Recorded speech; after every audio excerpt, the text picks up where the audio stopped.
नमस्कार दोस्तों, आज का कहानी है कर्म का फल। आज का कहानी कर्म का फल। किसी ने बड़ी कमाल की बात कही है कि इंसान जब गलत काम करने जाता है तो आगे देखता है, पीछे देखता है, लेफ्ट देखता है, राइट देखता है, बस ऊपर देखना भूल जाता है। दोस्तों, एक महात्मा जी की जो अपनी शिष्य के साथ भ्रमण पर निकले हुए थे, वे एक गांव के दूसरे गांव जाते, एक शहर से दूसरे शहर जाते, यही उनका रूटीन था। भ्रमण पर निकले हुए थे, जहां रुक जाते शाम में वहाँ प्रवचन करते थे। महात्मा जी ज़्यादा बात नहीं करते थे, उन्हें शांत रहना पसंद था। उनका जो शिष्य था उसको दुनियादारी की बात में बड़ा इंटरेस्ट था।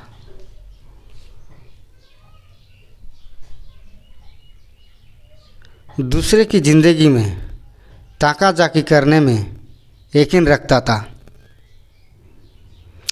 लोगों से ज़्यादा बात करना उससे पसंद था। महात्मा जी को ये सब पसंद नहीं था।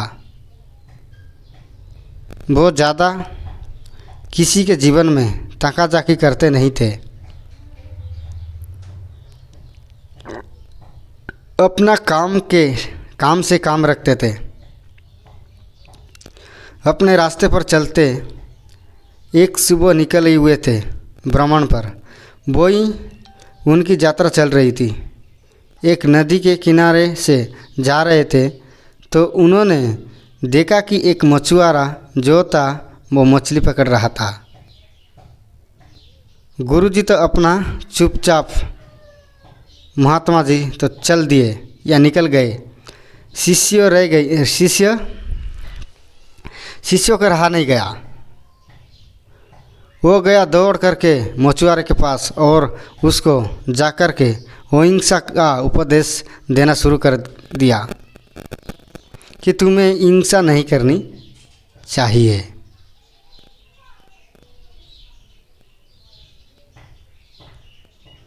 काम करो, ये है वो एक बहुत से समझाया।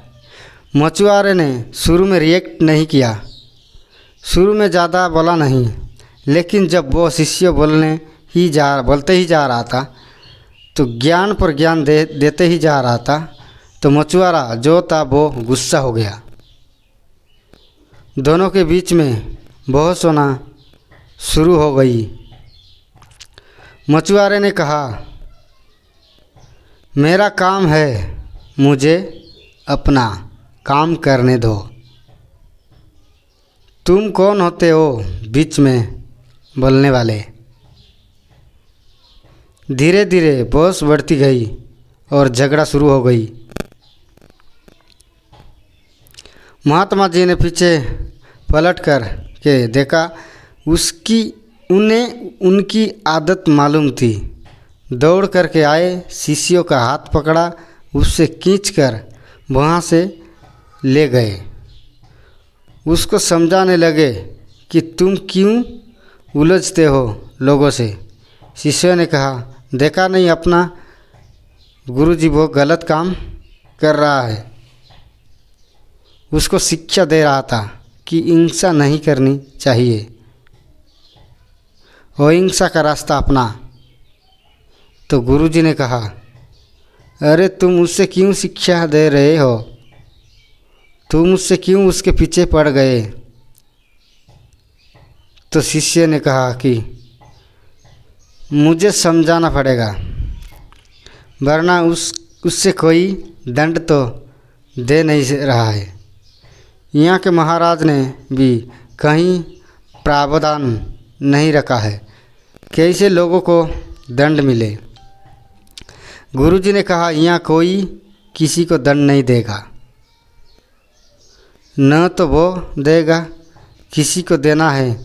तुम्हें दंड देने की ज़रूरत नहीं है, तुम्हें ज़्यादा सोचने की ज़रूरत नहीं है। शिष्यों ने कहा, उससे कौन दंड देगा।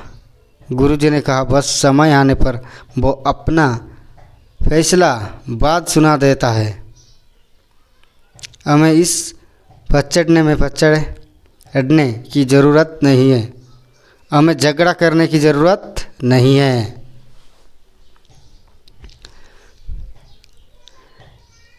शिष्य चुप हो गया। गुरुजी ने समझाई थी कि बात ज़्यादा बोला नहीं। इस बात को 2 साल बीत गए। कमाल हुआ कि उसी रास्ते से वापस जा रहे थे। वहीं सुबह का समय था। नदी के किनारे दृश्य बदला हुआ था।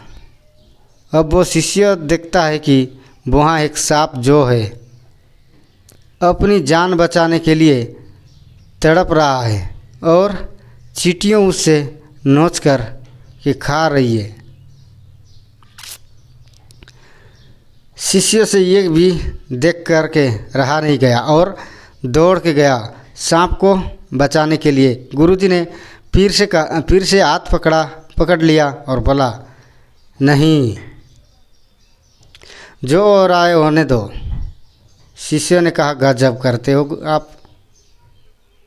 कई हिंसा कर रहा है और रख रहा हूँ तो मना कर रहे हो आप।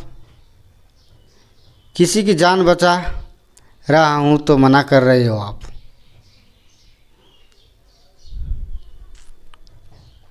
तब गुरुजी ने कहे कि मैंने कहा था ना, वो अपना फैसला सुनाता है, उससे अपना फैसला सुनाने दो।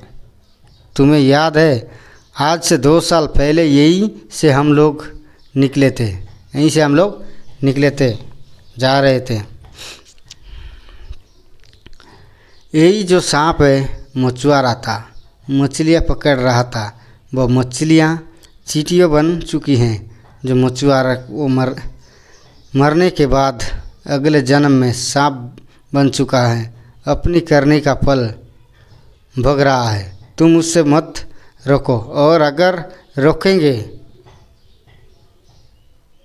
हम लोग उसको ये करते हुए रोकेंगे तो पूरा बहुत बुरा हाल हो जाएगा, गलत हो जाएगा। क्योंकि एक ही इंसान है जो फैसला हमारा कर सकता है, वो है ऊपर वाला।